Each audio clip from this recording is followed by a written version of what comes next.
Hi, I'm David Black. I'm a filmmaker in Melbourne, Australia. I also write most of the films, direct some of them, and act in all of them. I didn't know at first that I wanted to be in films.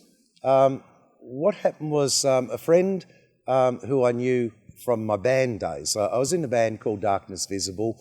We'd actually already done about 8 music videos, and a friend who had a band said, would you like to be an extra in my movie? I had no idea that he did movies, and I had no idea that he was actually bigger in movies than he was in music. So I rocked up to Cult Girls. Cult Girls is about to come out in about 3 months, and it's going to be seen on the screen at Monster Fest. So I rock up, and wow, I walked into a new world. Whereas I'd done music videos, I quite often had students borrowing equipment from RMIT and the various universities. This had people with equipment that I'd never seen before. I mean, it had lights that were on stands like 30 foot tall. It had John Fox, the armourer, with real guns with blanks. And I'm like a deer caught in the headlights at first. And I start meeting everybody that's on this shoot. The shoot went for a number of days, and I just fell in love with that magic. And before I knew it, the various people that were on that set who had seen that I behaved, they said, can you come and be an extra on my set? So within the first month of doing this, I was on about 5 or 6 sets as an extra, and the next thing I'm bumped up to a featured extra. Then I've got lines in some of the films. And so that was like my entry into the industry. And that's about 3.5 years ago. And some people say, well, why didn't you do it 4.5, 5.5, 6.5 years ago? Because you were there, the people that you had filming your stuff worked on other shoots. Well, if you didn't know to ask the question, if you didn't know, that's why I wasn't doing it. And a second problem was that I had cancer. Mark's shoot was the very first shoot where I'd had enough energy to go out after work and be out somewhere for 4 or 5 hours without it destroying me. I was able to go out on the weekends to a shoot and be fine the next day. So I just recovered enough energy from having had cancer to actually be somewhere. First film I ever made, my memory's going, even though it's only been 3.5 years, it could have been Dark Night of the Zomboogies. I think I'd done one just before that where I did it partly on iPhone and partly had a pro camera person with me, where we did Iniquitous, forgot the name of it. It's the one where a guy comes home with his girlfriend and finds everybody in the place has been killed. But if we get back to Dark Night of the Zomboogies, with that I'd been asked by John Fox, because I've been in promotion for so long, he said, look, I've got my Boogie Nights film night, and we're not getting the crowds. I think it had only run for three nights, but the first night everybody came in, it was like the Academy Awards, they're all dressed up, they're all excited, it was packed. 2 months later they had the next one, and there's half the crowd but some of the excitement. The third one, it was rather dead, and they were wondering whether they were going to do another one. And I said to John, well, I've got an idea. Every time I rock up on a set, you know, there are heaps and heaps of extras. You can get a crowd of extras if you're doing a film. So why don't we do a zombie film at it? And I don't think he quite understood what I was talking about, but he ended up running with it, because the people John knew, such as Mark Bacchitis, who did Cult Girls, they'd known me for 20 or 30 years, so they knew that I hadn't just rocked up on the last boat like everybody else in the film industry that didn't know me. So he knew, here's a guy that knows how to pack out a place, he's been on stage for 30 years, knows what he's doing, so they ran with it. And we got a crowd, and we got a film out of it too.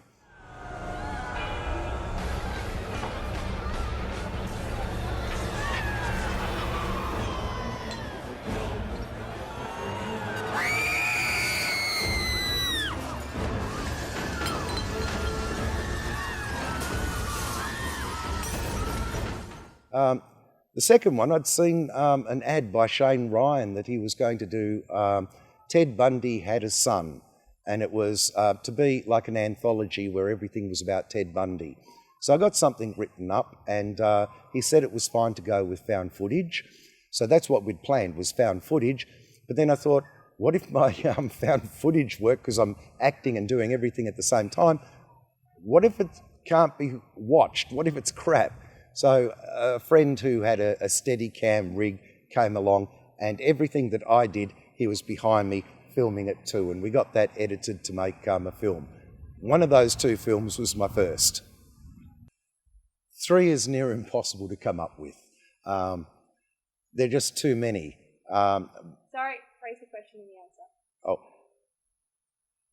What 3 filmmakers inspired me? Jeez. There's just too many. I know I have to name 3. So if I name 3, I don't want it to be the only 3. But I'm going to start with Dario Argento. Dario Argento, I was seeing his films really from when I was in my teens. In fact, even before that, I think they had 9:10 to Yuma on TV, and I hadn't realised, I didn't know anything about who was who, because I didn't stop and watch the credits.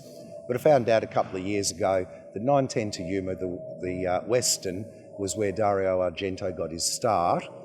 And with the horror movies, it was Dario Argento's that I was going to see at the movies. They even took us for film and television appreciation to see a Dario Argento movie when I was like 15 as a school trip. We went into the city and we watched a Dario Argento one.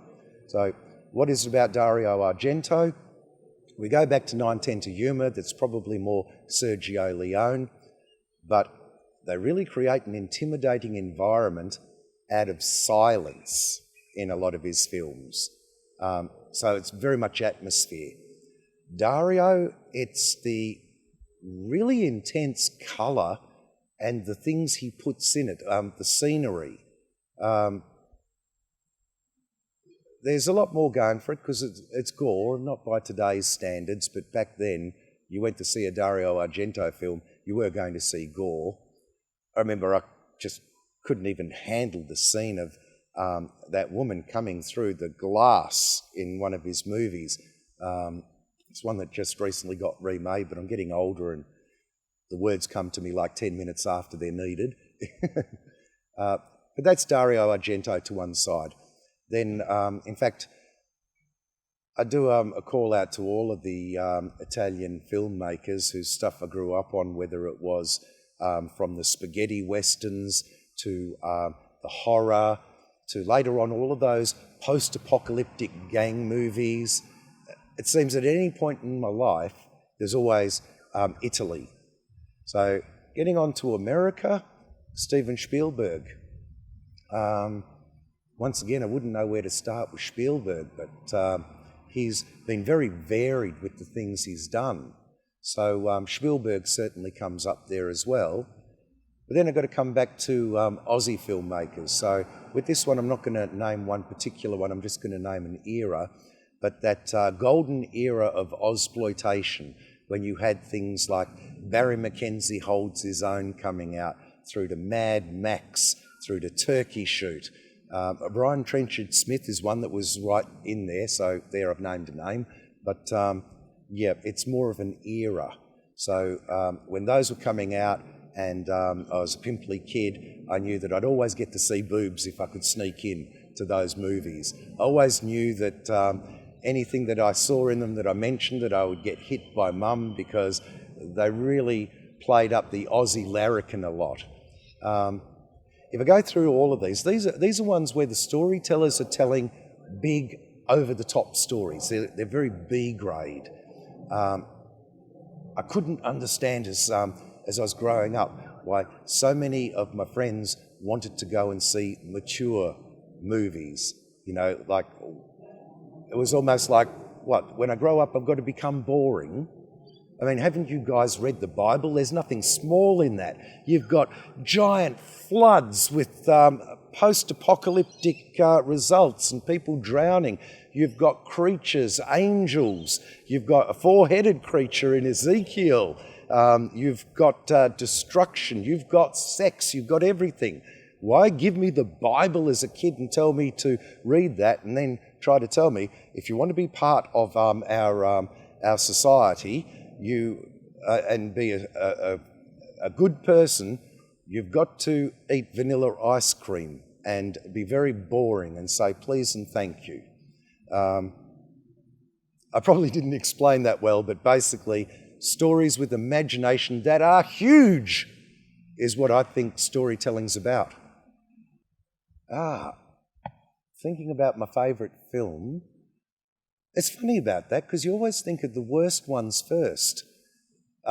It's like I've been taking the good for granted, and I've probably taken my best filmmakers and actors for granted, because what hits you is when something goes wrong and you've got to go fix it up. So somebody says, what was your worst nightmare? Always remember it. Now, I've got one film that's going on American TV. I got told this morning that one of my films is going on American TV next week, and it's a dystopian movie called Parental Duties. I'm not going to select that as my favourite, but it's just come to mind. It stands out as being different because it's not schlocky. We're actually getting into ideas and discussing ideas such as, does the end justify the means? Can you have a just end if your means are unjust? And there's a few twists and turns in that. I've got films that are my favourite after they've come out, and then there's films that were my favourite to work on. So it's very hard to select any. I think when we did Sex Robot, it's not actually my favourite film that came out, but as for people cacking themselves with laughter on set and falling over themselves, that was a favourite to work on. The whole Horror House series was a favourite to work on because we're just working with humour and schlocky humour. So there wasn't a set that we came off there where people hadn't spent 3/4 of the day laughing, and the hardest thing was, hey guys, come on, we've got to get to work, we're running behind, stop laughing and let's get on with it. So they were favourites to work on. Favourite that's come out is Life, Love and Death. I only just realised that now. I like that because there's a twist in it that is just mind-blowing, and because I've said that, I can't tell you what the twist is. During it, we've got some silly stuff. I wanted to have animations, couldn't get any animators to work with me with stop-start, so we actually, there's a bin in there. All I did was move the bin up and down, the lids, like a mouth, and it actually works, and put on a silly voice. Oh, you want to know what's going on? And getting a plastic bag and putting a couple of eyes on it and moving it and saying, go to the light now. And this sort of thing, animating these things, it was so cheap, it was so silly. The fact that it works is quite fun, but for me it's the twist at the end, a mind-blowing twist that I won't give away. And if you watch it and you don't pick up the twist, well, don't watch any more of my films. What am I currently working on? Believe it or not, nothing. We've been at this massive, fast pace for, I think it's a good year now, that, or year and a bit, that we went into a pace where we were doing maybe an average of 2 short films a month. And that wasn't the only filming. And I said, as soon as we get to winter, I'm tired of being on sets and getting a chill that I can't get out of me until like November. So we decided to slow down and give it a break. Doesn't mean there aren't films that are scripted that we're going to be doing. We've got about 6 of those. So they're sort of in pre-production. And the weird thing is, we're out here filming in the dead of winter and it's 18 degrees, it's like spring. I sort of regret that we're not filming a short movie at this point with this weather.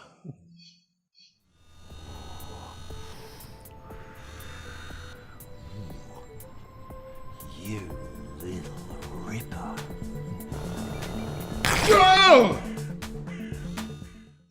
Now, when we talk about the Australian film industry and its biggest challenges, this is where I'm going to be putting my foot right in it. I think the biggest challenges are the grants. People are saying we don't have enough of them.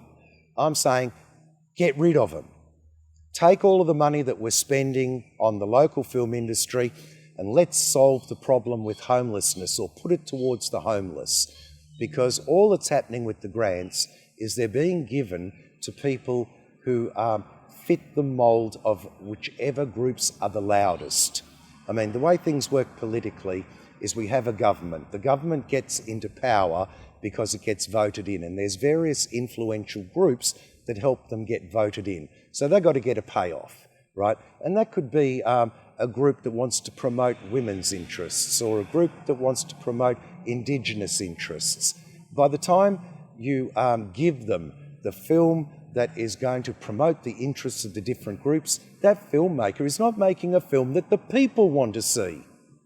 They're making a film that very loud groups of people are saying we should be seeing. Well, when your mum tried to force feed you broccoli and Brussels sprouts as a kid, did it work? No. So I say, what we're doing is weakening people by feeding them.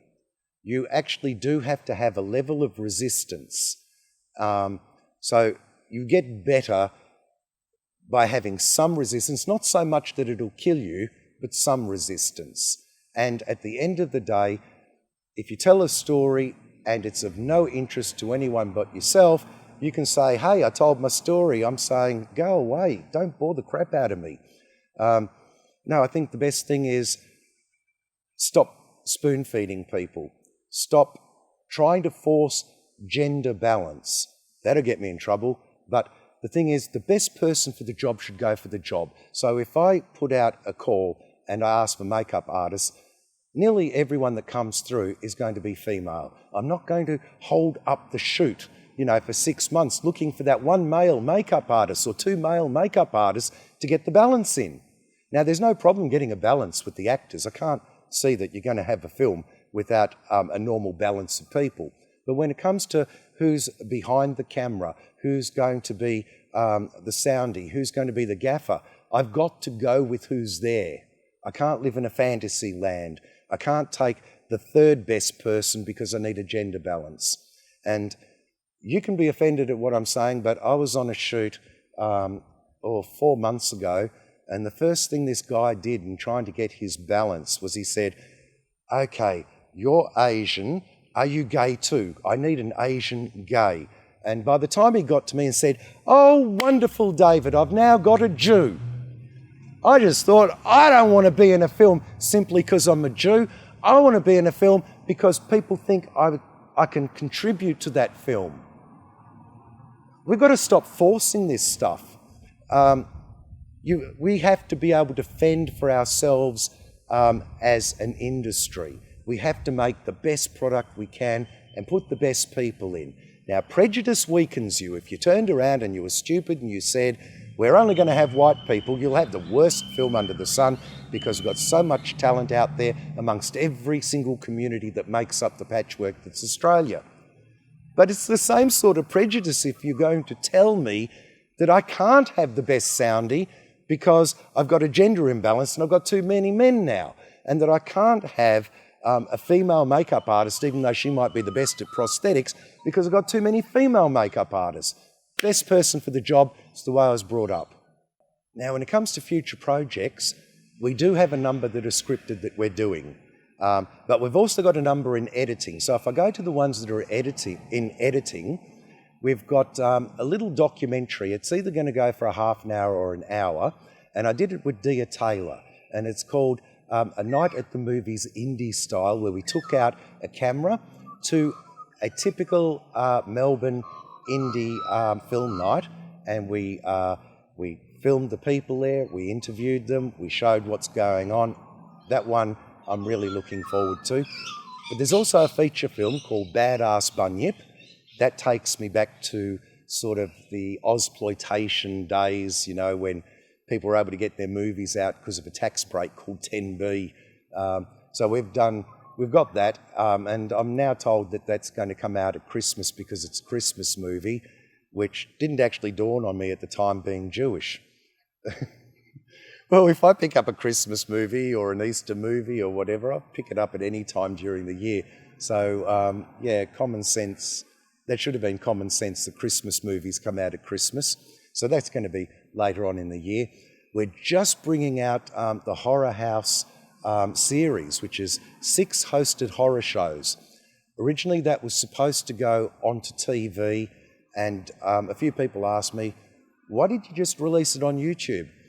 That's because there's only so much time for marketing, and we've now got short films going out on 6 different shows in the United States, TV shows, that's going out on 10 channels. And we've got short films that are going up on the screens at a number of picture theatres in the USA, England, and also Japan.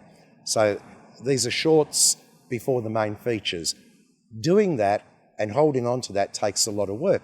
And there just isn't more time to then start hawking around Horror House and saying to people, hey, do you want to show this? So I thought I'd put it on YouTube. That's not the end of it. Everything I've got's on YouTube. It can still go out on something at a later date. But right now, I'm just stuck for time. I've got places that have asked me for films, and I'm here doing this now instead of uploading the films and getting them to this show and sending them off to this VOD. And this time next week I'll say, look, I'm 5 behind, and the week after, well, I'm 10 behind. There just isn't the time, and because there isn't money, I can't pay somebody to do it.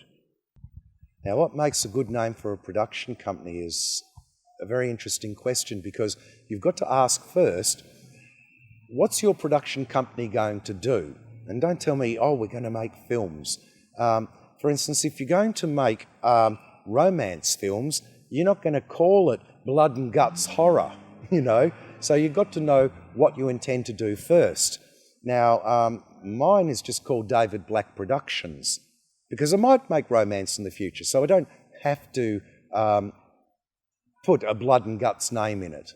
But when I look at names of production companies, some people put their name in. That could be a problem. If you look at Weinstein, I think that's how you pronounce his name, the Weinstein Company, it's a bad name after what he did and getting in trouble. So imagine you've got all your films and you've got the Weinstein Company on it. If you put a person's name on that company and you didn't know that they happen to secretly be a mass murderer or a rapist or something that's really bad, and it comes out in the media, you've got a bad name there. So probably better to take something really boring and call it the Sky or the Sun. When it comes to processes for choosing actors, I don't have one. I was going to a lot of shoots myself as an actor, and I was starting to get ticked off because I never got into any of the films. So I thought, this is terrible. I'm going to be arrogant here and say I'm better than 9 out of 10 of the people that I was up against in most of these films. I saw the end product and thought, right, forget this audition thing. And then some people laboured it further and said, now we've got to have a desk read. I believe you've got to get the person fresh on the spot to get the best out of them. They need to sink into it. So the desk reads, I started to feel, okay, it's good for some people, not good for me. So I thought, well, what process would I like to go through to get onto a movie? And I thought, simple.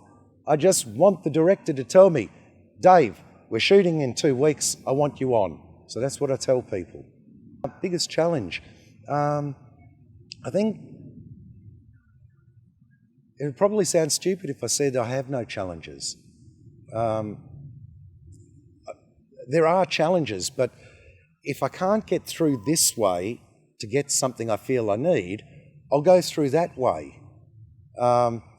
So, yeah, there's things that I haven't been able to do, but there's things that I have been able to do. For instance, I can't get anywhere in Melbourne.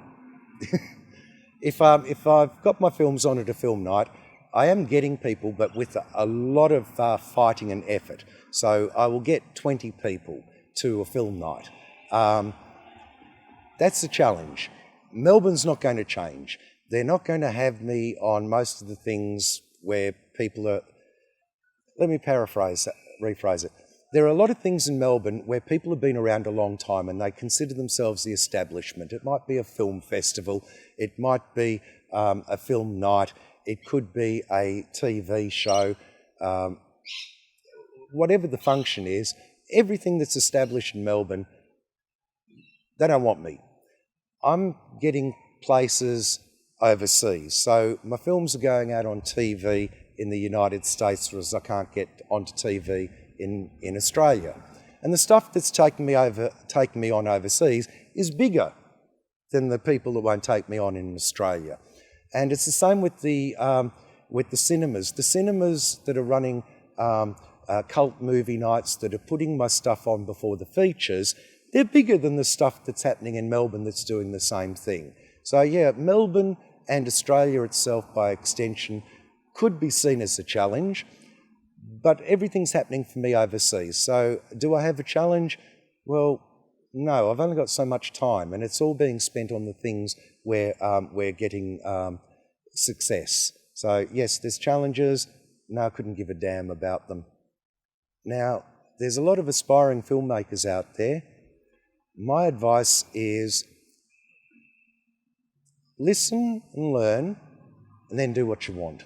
Because everything I got taught, so much of what I got taught was a load of rubbish. I came into the film industry and I listened to all of the talk that was on the sets. And I'm not talking about the gossip of this one's really bad on a set and that one is terrible. I'm talking about what their aspirations were.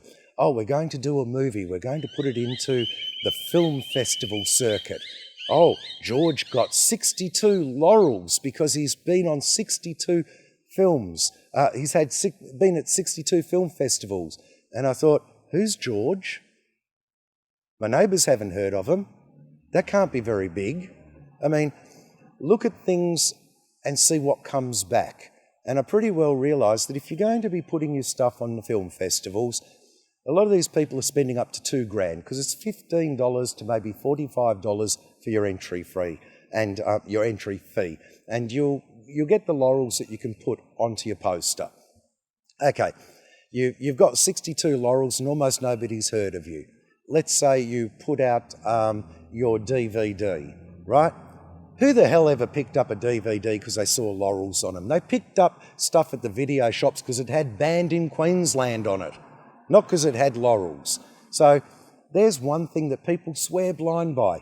The amount of these different things, and it's online when you go to places that want to teach you, and there's a lot of information out there, some of it good, but a lot of it crap. And they want to teach you and they say, do this, do that, do the other. Listen, learn, and then look at what other people did and see what they got back from it.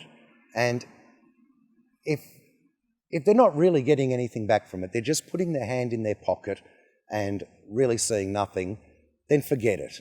So you're going to have to make your own way in the film industry because so much around us is changing all of the time.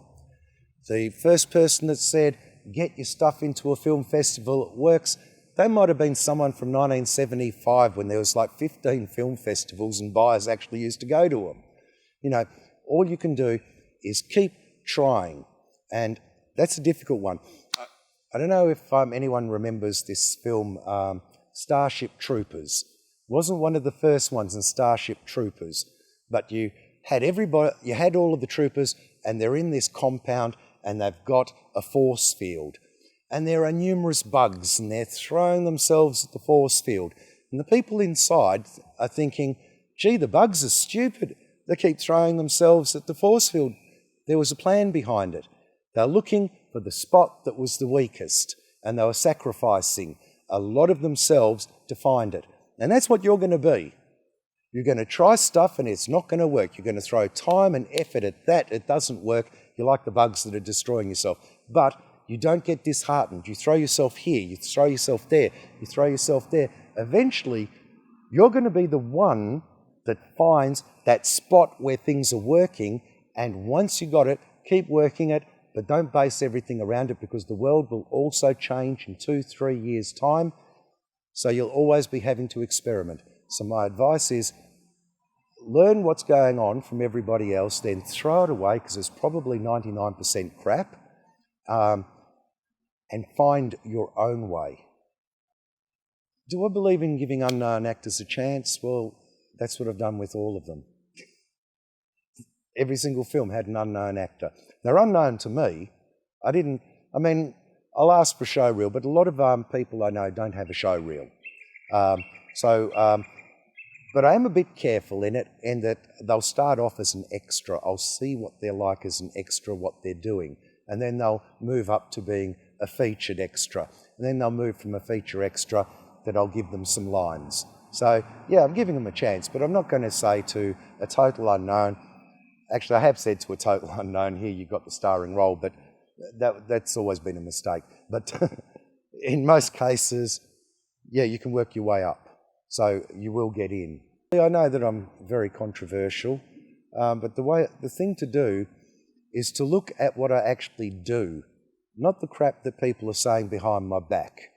So if you're on my set and you find that it was fantastic and that your product did come out and it did go on TV and it did go onto a cinema, then that's reality. That's what you saw. What somebody else wants to tell you, well, geez, it makes good currency around the film industry in Melbourne to for some people to pretend that they know somebody and that they've got this great big news and to get a big crowd around them. And hopefully, because they're in the know and some people want to know, then they might get onto another set. It doesn't really work that way. The people I know that are getting onto sets and say, I'm a star, who got there through conniving and all of these things, those films come out and they're absolute rubbish. You know, if you're lucky, they'll get shown once on a screen for the cast and crew screenings. Have a look and see whose films are getting out there overseas. Did the local product get onto TV screens overseas? Was it shown on movie screens overseas? Are bloggers overseas doing analysis of these films and saying, hey, I am blown away by this person's work? If you look at that and then look at me, that's what you'll see with me. I'm not up myself. That's a fact. Go check it out.